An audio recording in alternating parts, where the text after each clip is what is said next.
அப்போ அவள்கிட்ட நான் சொல்கிறேன், சாய் நீங்கள் எடுத்தது தப்பா ரைட்டான்னு நீங்கள் கொஞ்சம் சீட்டு போடுங்க அப்படின்னு நான் சொல்கிறேன். அவள் சரி சாயின்னு சொல்லிட்டு அவள் சீட்டு போடுறா. தப்புன்னு வந்தது.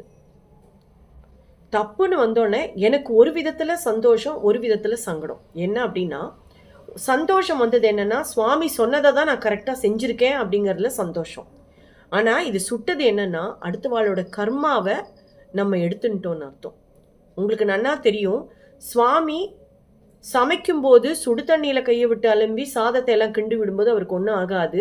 ஆனால் உலைக்களத்தில் ஒரு குழந்தை விழும்போது எடுக்கும்போது சுவாமியோட கை சுட்டுடும்.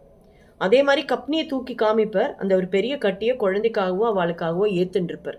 ஸோ அடுத்தவாளோட கர்மாக்குள்ளே போகப்படாதுங்கிறத எனக்கு முதல் இன்ஸ்ட்ரக்ஷன். ஆனால் நான் அவளை போய் அதை சொல்லி அவளை திரும்ப அதை இடத்துல வைக்க சொன்னேன். வைக்க சொல்லி அவள் கொண்டு போய் வச்சனால எனக்கு கிடைச்சது இதுதான்.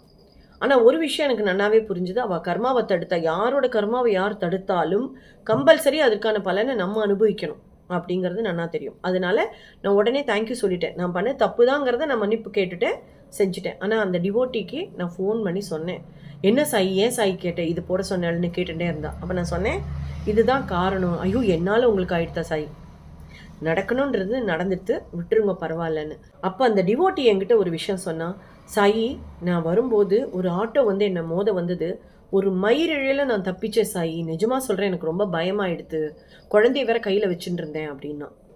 நான் சொன்னேன், தயவு செஞ்சு எங்கே ஒரு காசு கிடைச்சாலும் எடுக்காதுங்கோ சாயி, தொடவே செய்யாதுங்கோ, யார் எந்த பிரச்சனையில் அதை விட்டுட்டு போகிறான்னு தெரியாது, தைரியமாக இருங்கோ அப்படின்னு. அப்போ அவள் என்கிட்ட கேட்டா, அப்போ என்கிட்ட எடுத்துக்கோன்னு சொன்னது என்ன சாயின்னு கேட்டா.